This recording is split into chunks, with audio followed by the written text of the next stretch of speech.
Membaca kisah Gideon yang dipanggil Tuhan untuk membebaskan Israel dari tekanan orang Midian sangatlah menarik. Kitab Hakim-Hakim 6-8. Karena semua itu menunjukkan proses transformasi kehidupan yang memang seharusnya terjadi dalam kehidupan setiap orang percaya. Meskipun hidup Gideon adalah hasil produk dari lingkungannya, sama seperti yang lain, hidup dalam ketakutan, melakukan aktivitas yang keliru atau tidak akurat, tidak percaya diri, dan penuh konflik batin. Hakim-Hakim 6 ayat 11-40.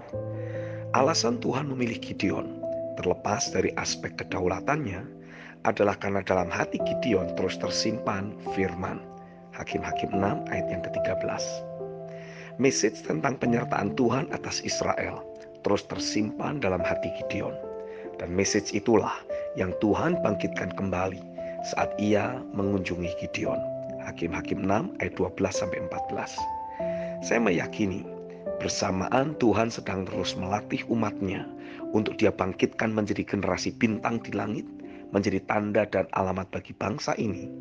Dia akan terus mencari orang-orang yang menyimpan firman dalam hidupnya untuk dijadikan sebagai titik kontak guna membentuk ulang atau mentransformasi kehidupan sehari-harinya sehingga dapat menggenapkan agenda sorga di bumi ini. Fase perombakan atau transformasi kehidupan yang Gideon alami terjadi sebagai berikut.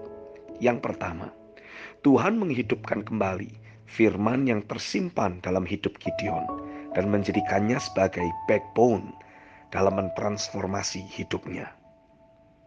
Saya bisa membayangkan kefrustrasian yang Gideon rasakan dalam batinnya, melihat kondisi, fakta sehari-hari yang ia hadapi sangat bertolak belakang dengan pernyataan firman yang pernah ia terima atau dengar dari nenek moyangnya.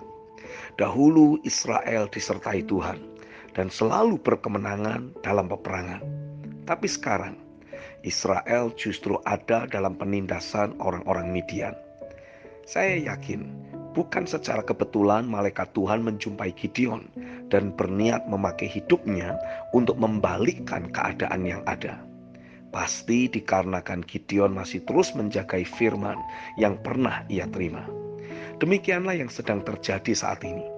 Terlepas dari berbagai kondisi, keadaan, kerohanian gereja yang sedang terus merosot, Tuhan terus mencari jemaat maupun para pemimpin yang secara aktif terus menjagai kobaran janji Tuhan yang akan memakai gerejanya untuk mengubahkan bangsa ini agar terus berkobar dalam batinnya.